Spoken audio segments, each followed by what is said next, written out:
हाल ही में भारत के अंदर 5 राज्यों में विधानसभा के इलेक्शंस हुए थे, जिनमें से सबसे ज़्यादा जो चर्चित में रहा है, वो वेस्ट बंगाल का अपना इलेक्शंस रहा है। क्योंकि इसके अंदर बीजेपी ने पूरी दम लगा दी थी दीदी को हराने के लिए। दीदी मतलब ममता बनर्जी को हराने के लिए।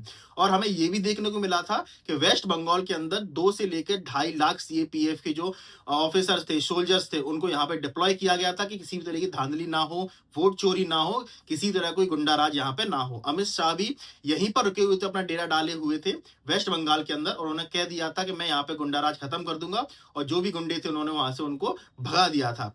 और ये भी कहा जाता है, बीजेपी पहले जनसंघ हुआ करती थी, जिसकी जो फाउंडर थे श्यामा प्रसाद मुखर्जी, वो उनका जो होम टाउन था वो वेस्ट बंगाल ही था।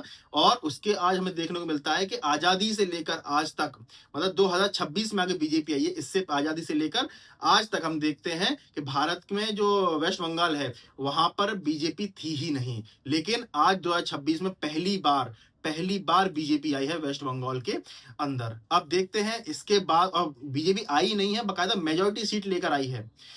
बीजेपी 190 से ज्यादा सीट लेकर आई है। अब हमें देखना ये होगा कि वेस्ट बंगाल के अंदर राजनीति कैसी चलती है, क्योंकि जिन्होंने अपने वादे किए थे, कोई कह रहा था कि आप बीजेपी वाले अगर जीत गए तो हम यहाँ से देश छोड़ चले जाएंगे, या अगर हम जीत गए तो हम बीजेपी वालों को यहाँ से वेस्ट बंगाल से निकाल देंगे। अब देखने वाला दौर ये है कि क्या होता है वेस्ट बंगाल के अंदर, वेस्ट बंगाल की राजनीति के अंदर। अब बीजेपी जो है वो 190 से ज्यादा सीट लाने में कायम रही है। अब वेस्ट बंगाल की राजनीति में एक बड़ा चेंज हमें देखने को मिल सकता है।